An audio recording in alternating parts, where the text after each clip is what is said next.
jelaskan dikit lagi. Ya. Nah, sekarang kita bahas pertanyaan kedua. Tadi pertanyaan satu. Pertanyaan kedua ya. Ya, pertanyaan kedua. Terkait memakrifati waktu. Mana yang lebih dulu Allah ciptakan, ruang atau waktu? Mengulang. Terkait kehidupan.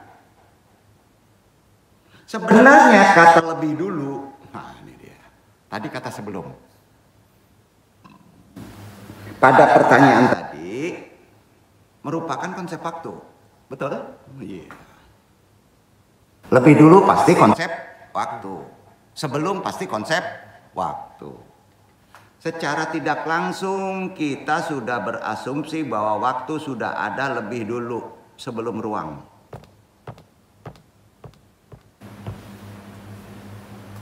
Secara asumsi manusia, waktu sudah ada lebih dulu sebelum ruang. Kan gitu bahasanya. Kenapa bisa menentukan teori begitu? Dari pertanyaan tadi, secara tidak langsung memberikan jawabannya terselip tuh pada pertanyaan kita. Terselip nggak? Ada tuh. Arti kata lebih dulu mana? Waktu sudah ada lebih dulu, baru ruang. Kan begitu asumsinya. Ya kan? Tetapi kalau kita mentadaburi, menteliti lagi, blank lagi tuh. Kita teliti lagi. Apa itu waktu dan bagaimana waktu bekerja? Kita akan mendapatkan pemahaman bahwa waktu itu tercipta karena adanya pergerakan.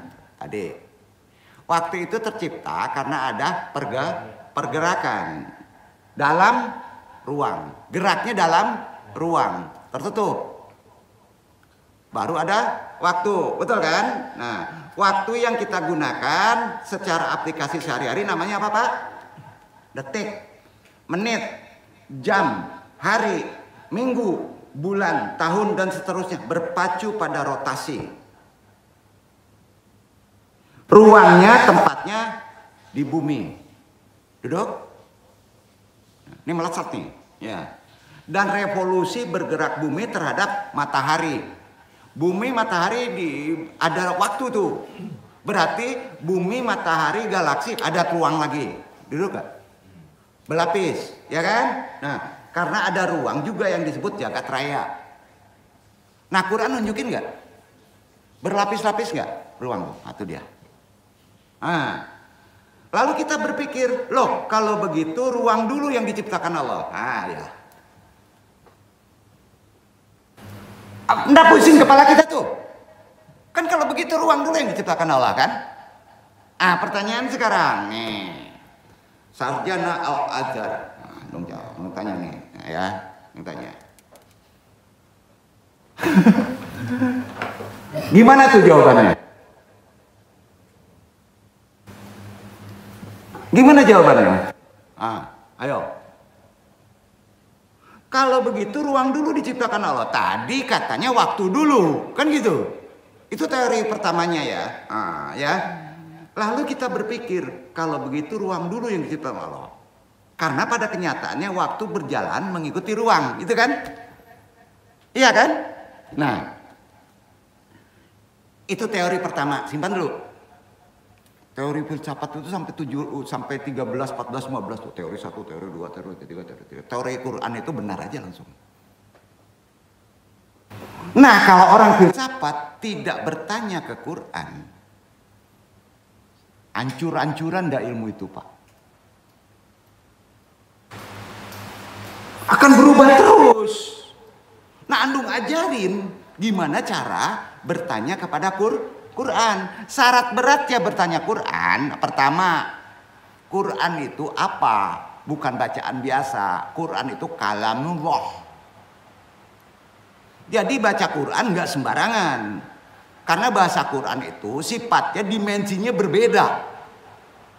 Manusia pun punya dimensi yang berbeda. Sifatkan ke dimensi berbeda, ketahara tinggi, jadi cahaya, bersih, otak, akhlak baik, maka akan terbuka. Itu aja bahasanya. Maka akan ditunjuki, setuju? Setuju. Ya. Itu bukan S7 lagi, Pak. Analogi kita memang 5 ya. Kita mudahkan dulu.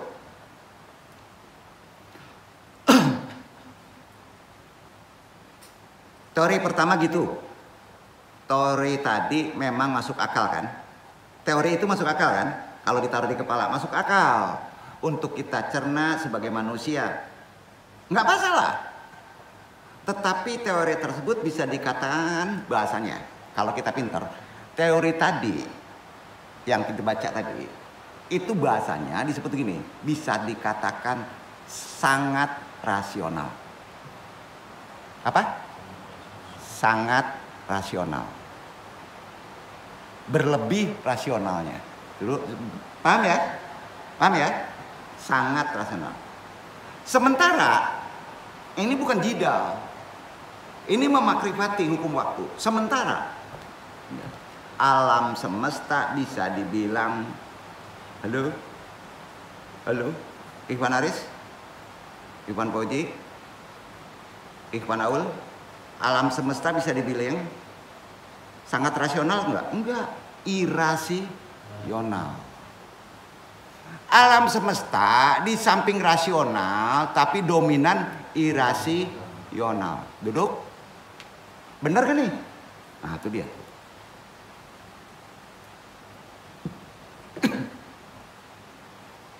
Masih banyak misteri di alam semesta. Irasional kan? Yang belum diketahui sampai sekarang. Ada alien? Ada kehidupan di planet lain enggak? Belum tahu. Itu irasional. Jadi kalau rasional banget juga nggak sampai mentadaburi alat Allah yang terkait alam semesta. Benar nggak?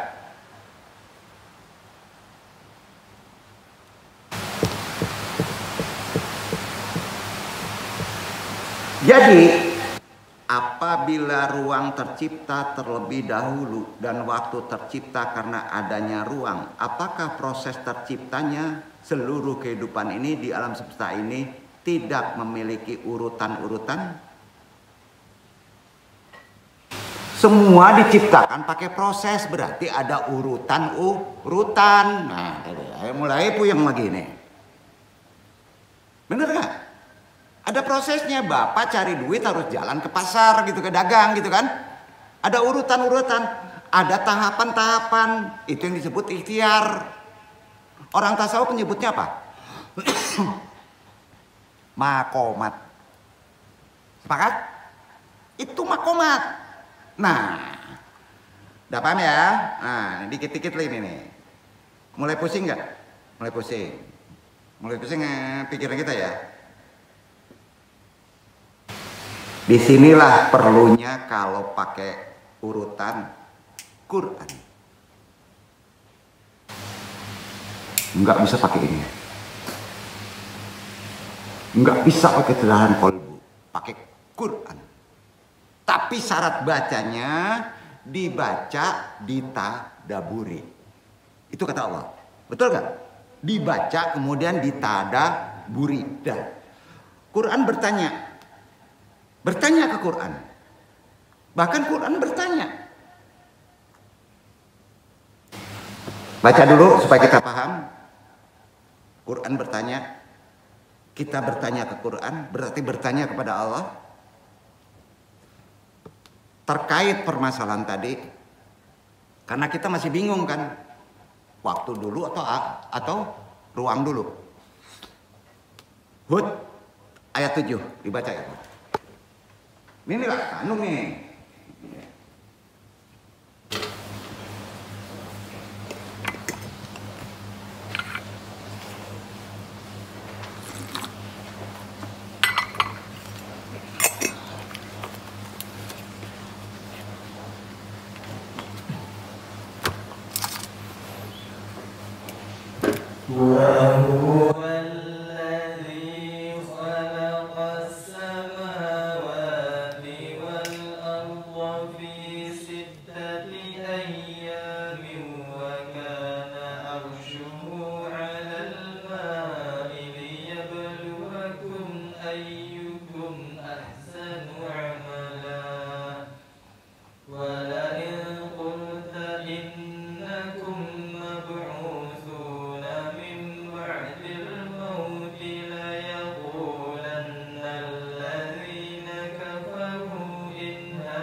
Dan dialah yang menciptakan langit dan bumi dalam 6 masa, dan adalah arsy-Nya di atas air, agar Ia menguji siapakah di antara kamu yang lebih baik amalnya.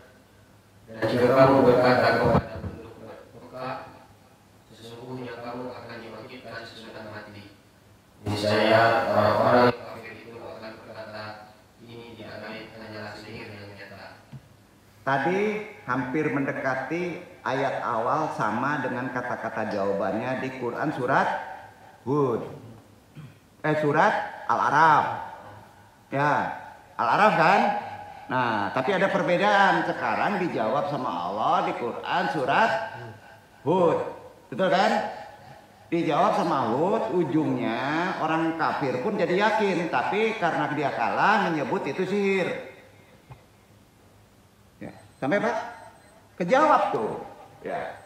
Dari situ bisa disimpulkan. Dari 2 Quran. Kita kan bertanya ke Quran dong. Kita simpulkan. Saat ruang, langit dan bumi diciptakan, ruang nih. Itu kan ruang, langit, bumi kan ruang. Diciptakan Allah, waktu sudah berjalan.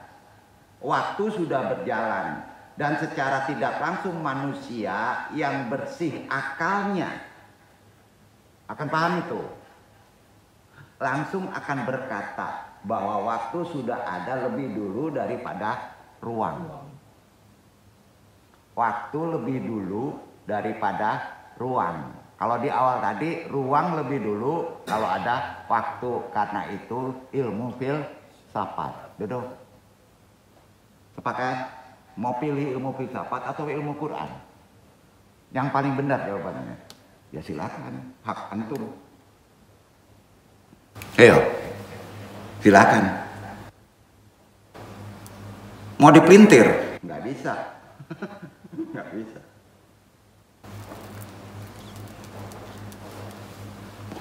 Waktu sudah ada lebih dulu daripada ruang.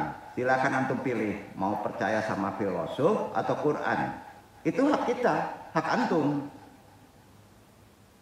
Kalau ini antum anggap teori kedua, yang ini, antum nggak bijak, nggak bijaksana. Maka akan ketemu teori ketiga. Udah nggak ketemu-ketemu. Jadi itu tidak teori, itu langsung benar. Duduk gak? Itu langsung benar. Berarti kita sudah dapat keputusan. Ternyata yang diciptakan Allah, ruang dulu, waktu dulu. Waktu dulu, baru ruang. Ayo, udah terima aja tuh. Karena itu Quran. Jadi gini, bijak ya, jangan dianggap teori yang lain nih. Kita sedikit sakit kepala kan nggak apa-apa ya, nggak apa-apa lah ya. Karena kalau ilmu filsafat nggak sakit kepala ya nggak filsafat namanya. Itulah bukti kata Allah. Tandanya otak manusia itu lemah dan terbatas. Itu Quran. Setuju Pak? Apa yang mau dibanggain? Apa yang dibanggain? Masih ada yang nangis di atas tuh. Karena pinternya. Baru tinggal bini nangis dia. Kemana ngaji nih? Karena otaknya pinter. Pakai ahli EIT sih gak ada hantu belau. Padahal nggak begitu penyelesaiannya. Dengerin apa kata orang yang sering zikir. Bukan ngebelain yang duduk. Bukan. Kalau masih ada antum nggak perlu antum. Lebih baik antum belajar aja mau belajar. 2 kata pasti benar. Karena kata itu tidak melenceng dari firman. Duduk. Kita ngikuti firman. Itu bukti kita bahwa kita punya otak terbatas, mahal, ditinggikan, mungkin tertutup, mahal pula harganya lagi. Habis duit kita. Ya boleh ke situ, boleh. Tapi prioritas kita udah linas. Quran harus ada. Terus tiap hari berkoreksi diri. Dapat dari ilmu luar, koreksi Quran. Kan begitu hidup. Tadaburi, baca, tadaburi, baca, tadaburi. Yang on aja begitu kok. ini bukan motivasi, memang harus begitu hidupnya. Tidak kuciptakan Quran itu untuk petunjuk antum hidup di atas dunia, betul kan? Bukan jadi mantra. Lalu apabila kita turunkan lagi pertanyaannya, apakah kita sebagai manusia yang tiap hari selalu melihat apa? Jam berkali-kali. Ini came pula jo waktu. Masa came jo waktu? Ya udah ditaker kok, besok mati ya mati. Begini terus kayak miskin gak urusan jam. Kok marah-marah, anduk on. Ini anak-anak ya betul Pak. Ini penting ya. Makanya antum bermohon kepada Allah. Mudah-mudahan antum paham deh. Ya.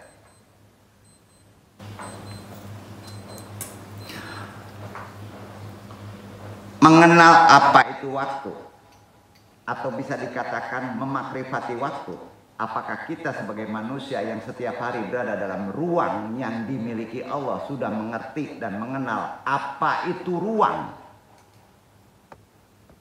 Apakah waktu yang kita gunakan berbeda dengan waktu yang dipergunakan Allah? Jawab sendiri. Apakah ruang yang kita gunakan berbeda dengan ruang Allah? Jawab sendiri. Apakah ruang alam semesta merupakan bagian dari Allah? Jawab sendiri. Ataukah apakah Allah tidak terikat dengan ruang dan waktu? Jawab sendiri. Kalau dia jawabnya entahlah. Gitu aja dulu. Makanya jangan sombong dengan ego filsafat kepintaran antum. Kita sering tidak menyadari dari dua teori, kalau ini diteorikan, sebetulnya yang kedua ini sudah kebenaran. Karena difirmankan, yang kita miliki manakah teori yang paling benar? Antum pribadi sebagai pentalim lebih memilih kalau dinomorkan yang terakhir, yang kedua. Kan gitu. Karena kita beriman, kita muslim. Allah tidak terikat dengan ruang, tetapi Allah tetap memiliki urutan-urutan, tahapan-tahapan, makomat khususnya dalam proses penciptaan. Allah memiliki urutan-urutan, derajat-derajat, makomat-makomat dalam menciptakan. Paham? Bukan Allah bermakomat. Duduk, tidak terikat dengan urutan. Tapi cara menciptakan, Allah menggunakan urutan-urutan, makomat-makomat, dan derajat-derajat. Allah menciptakan makomat, urutan-urutan, bisa disebut, itulah yang disebut ikhtiar proses. Makanya di sini kita paham konsep 6 masa. Duduk. 6 masa. Ada di aras. Paham ya? Runut tuh. Bukan 6 hari. Dalam hal ini tentunya kita dapat pemahaman waktu Allah berbeda dengan waktu kita. Ya. Berbeda dengan waktu kehidupan pada alam semesta. Beribu-ribu tahun sebelum adanya alam semesta pun sudah terhitung waktu. Tetapi kalau seperti ini pemahamannya, waktu lebih dari sekedar angka. Apakah demikian? Apakah waktu hanya sekedar angka yang selama ini kita maknai? Waktu memiliki arti yang lebih general. Hati-hati Pak. Dari sekedar pergerakan arah jarum jam. Andung sebagai pentaklim bermohon kepada Allah untuk sekarang tak ingin membahas tentang hal yang lebih lanjut karena akan menambah kepusingan utak kita. Itu dulu Pak. Oh ya. Yakin agak pusing sedikitnya. Nah, tambah pusing kan? Kita sebagai manusia tidak akan pernah mencapai kebenaran mutlak selama masih hidup di atas tanah. Selama kita masih punya otak, nggak akan ketemu kebenaran mutlak. Yakin? Kita hanya bisa berjuang menuju mencari kebenaran. Sepakat? Jadi ujungnya mana? Kebenaran itu hanya milik Allah. Setuju? Akidah. Jadi kalau Allah nunjukin melalui Quran, udah sampai di situ tuh. Ya, jangan diulak-alik. Risalah Andung ini silakan diperdebatkan. Ini kan di-share. Silakan. Di otak pintar antum masing-masing, silakan. Khususnya yang merasa cerdas, pintar, berakal, silakan. Mana yang benar? Tetapi untuk mensyukuri bahwa kita sebagai manusia diberikan otak untuk bisa berpikir sangat-sangat tadabur dan dalam. Dari pertanyaan sederhana lebih dulu. Sedang hikmah pertanyaan itu bila diturunkan terus-menerus bisa memberikan teori-teori baru, pertanyaannya lanjutan yang sebelumnya tidak terpikir oleh kita. Bertanya seperti tadi merangsang untuk mengenali ma'rifatullah. Ya, disinilah pentingnya berpikir dan bertadabur terhadap ciptaan Allah. Bukan berpikir saja, tidak. Jadi kita sudah berbeda. Di samping berpikir, kita pun harus tadabur. Tadabur sudah dong bahas, tapi dong ingatkan lagi ya. Harus dibarengi berpikir kita dengan tadabur. Akan bisa menambah keimanan kita, menguatkan itikad akidah kita, memecahkan persoalan kita. Arti kata, no taklid buta. Karenanya Allah Ta'ala menyeru manusia untuk selalu merenungi ciptaan-ciptaannya. Firman, jadi bertanya kebenaran pada Al-Quran itu perlu tadabur, poin. Bertanya pada Al-Quran perlu tadabur. Di samping membaca. Karena terbatas kepala kita. Iya benar. Bertanya apa saja masalahnya dalam menjalani kehidupan pasti punya problem kan dalam hidup karena ujian. Sunatullahnya gitu. Karena hidup asbabnya juga problem, hukum kausalitasnya juga begitu. Karenanya mencari kebenaran dalam Al-Quran sangat erat kaitannya dengan perintah untuk tadabur. Tadabur artinya merenungkan, memahami secara lebih mendalam. Kuatkan tahara, gunakan sedikit mungkin pola berpikir, perbanyak tawakal merenung, sangat mendalam, walaupun pikiran itu berguna, digunakan, kandungan ayat Al-Quran harus lebih ditaklidkan, serta mengandung pelajaran, disitulah menjadi kebenaran. Beberapa alasan mengapa tadabur diperlukan untuk bisa memahami kebenaran Al-Quran, ini perintah langsung dari Allah. Perintah langsung bro, dari Allah. Allah sendiri memerintahkan manusia mentadaburi Al-Quran, itu poinnya. Dalam surat Muhammad ayat 24. Baca Ivan.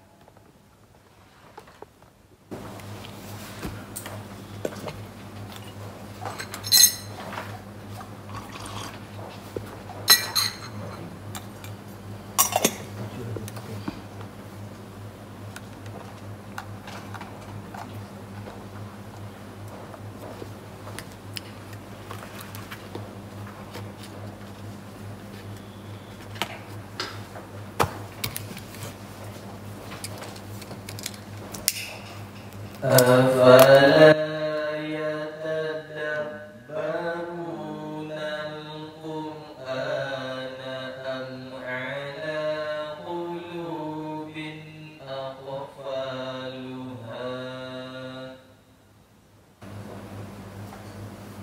Maka apakah mereka tidak memperhatikan Al-Quran ataukah hati mereka terkunci? Merenungkan, memperhatikan itu tadabur ya. Artinya ya. Itu pertanyaan kan. Dari Allah untuk kita kan. Diperintahkan. Kalau ada masalah tolong di samping membaca, kuatkan. Merenungi, pikirkan secara mendalam. Tadabur itu kaitannya di bagian dada tengah Pak. Ya. Masalah itu nanti besok ngebahas. Ayat tadi menunjukkan bahwa kegagalan kita bertadabur, kalau kita gagal tadabur Quran, maka hati kita terkunci, bukan membatu. Apa? Bukan membatu, Pak. Membatu kaitannya dengan dosa. Terkunci. Terkunci itu tertutup. Ada kaitan dengan kasyaf. Kan sulit menjabarkan ini dalam hukum-hukum syariat. Mentarbiyahkan ini kan sulit, Pak. Nggak mudah. Tertutup dari apa? Tertutup dari kebenaran, pemecahan yang mesti kita selesaikan dalam dunia ujian. Betul? Buka kunci itu, Iwan. Buka. Tolong buka. Hidup akhirul zaman kodratinya banyak terkunci itu. Buka kuncinya. Dengan apa bukanya doang? Miftahul jannah. Kunci surga. Kunci masalah. Apa Miftahul jannah? Kata Abah Anom, talqin zikir. Apa? Talqin zikir karena letak di kolbu. Sudah naik, bukan tahara lagi, bukan pengisian lagi, membuka kasyaf. Itu Miftahul jannah. Sendiriankah antum membuka Miftahul jannah? Nggak bisa. Perlu bimbingan behit. Itu yang bahasanya disebut mursyid. Duduk. Mursyid. Nggak mungkinlah Imamul Hunafanya murid. Nggak mungkin. Nggak mungkin dipraktekin sendiri. Setuju? Analogi kita nerima kan? Kalau problem antum sangat krusial, harus datang memecahkan kejawiyah halaka. Itu halaka sama namanya. Berarti di situ ada behit. Majlis zikir. Jangan dulu bermajelis talim menggunakan pikiran kecerdasan di luar. Hancur antum. Karena otak filsafat antum sedang tertutup. Buka kasyafnya, buka kuncinya dengan talqin zikir dulu. Insya Allah problem antum akan clear. Kenapa clear? Kenapa bisa tegas clear? Bisa begitu? Karena Allah berfirman, tanyalah kepada ahlul zikir dulu, bukan ahlul fikir.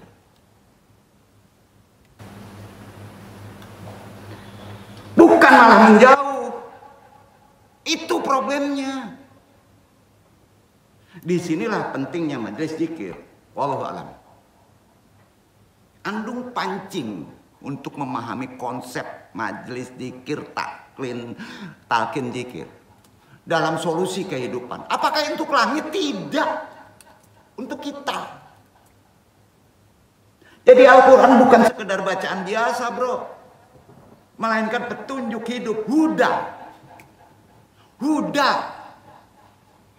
Dan sumber kebenaran dari Allah. Tanpa tadabur, tanpa talqin zikir, seorang mungkin hanya membaca teks tanpa benar-benar mencakup esensi dan sulit untuk memecahkan persoalan hidup di akhirul zaman. Kenapa? Karena di sana tidak bisa menangkap esensi, hukum, hikmah, petunjuk yang terkandung di dalamnya tanpa ada talqin pada hati kecerdasan kolbu. Itu sebabnya menemukan kebenaran yang hakiki, kebenaran dalam Al-Quran seringkali disampaikan melalui kisah, perumpamaan, argumen logis, hukum syariat, tadabur, supaya bisa menghubungkan ayat-ayat tadi sebagai wasilah koneksi pemecahan hidup kita. Menemukan kebenaran yang utuh dalam mendalam, juga menguatkan iman, keyakinan dengan merenungkan, memahami kebenaran disampaikan oleh iman seseorang. Tentunya itulah ilham kasyaf. Akan semakin kuat, kokoh. Karenanya pertanyaan mengenai perlunya tadabur dalam mencari kebenaran Al-Quran di kondisi kodrat zamannya, kehidupan sekarang yang katanya bagi hati yang tertutup ya. Bagi yang tertutup, sudah amburadul, itu sangat tepat solusinya dengan talqin dzikir. Ini bukan promosi.